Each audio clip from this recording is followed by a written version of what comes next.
50 Hoboken, New Jersey. Then the roaring 20s, the Great Depression, this cat named Frank hanging out in the diners and streets.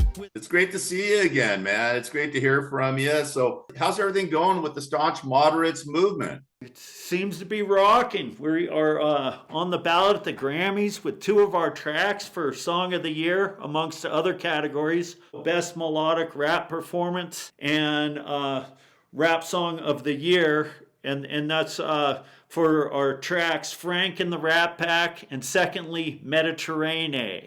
Let's get into the Frank and the Rat Pack. I love it. Tell us a little bit about that one. You know, I read Frank's biography and watched biographies on TV, and I go, what a great story. And we're really into music history, as evidenced by our Rolling Stone track, which was actually up for Song of the Year last year. We didn't get nominated for that. And so we did another tribute track, Frank and the Rat Pack, because what a story in music history from like the 1920s all the way through the 60s, basically. We know Frank lived till the 90s, but the Rat Pack was in full force through the 60s. And man, just controlled music and pop culture during that era from, say, the 30s into the 50s and 60s, and then came Elvis and the Beatles, Rolling Stone magazine in 1967, and that kind of took over rock and roll. We're really into doing tribute set tracks, and for example, this tribute Frank and the Rat Pack with Ramsey Lewis, the 3-time Grammy-winning jazz pianist.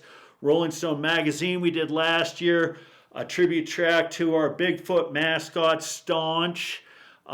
Then we did Bill Maher, Barry Goldwater. These are all tracks that we've done. So we're really into doing tributes to icons. And I think the greatest thing that Frank Sinatra did was he really had Sammy Davis's back. I mean, you know, during the 50s and 60s, I mean, black people were really abused, and you know, they had to drink out at different drinking fountains, couldn't go to certain restaurants, couldn't stay at certain hotels.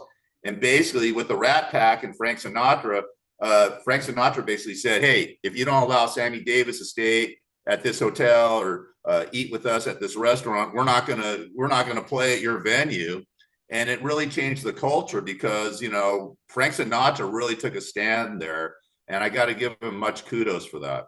Gary Garver is speaking the truth here. These are true stories. Frank and the Rat Pack. That is fantastic.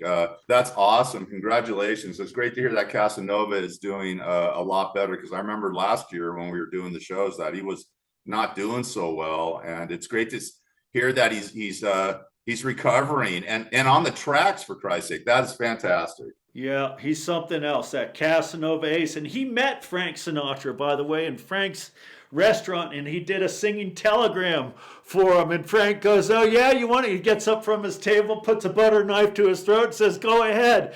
Cass delivered it, and Frank took the knife away and gave him a wink. That's awesome, man. That's awesome. So let's play this song. This is Frank and the Rat Pack from DJ Staunch and Casanova Ace. If you want to check out any of this music, just go online, just look up Staunch Moderates, and they got tons of music like Greg just spoke about. So this is called Frank and the Rat Pack. In New Jersey, then the roaring 20s, the Great Depression, this cat named Frank hanging out in the diners and streets with his girl Nancy, trying to figure out his chi.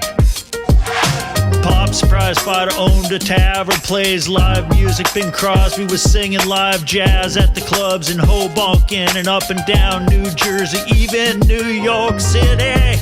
Frank Flashy wanna be like Bing and rock the whole scene, singing live jazz in Hoboken, even in New York City. Hooked up with Tommy Dorsey and it all began. For over 50 years his career ran.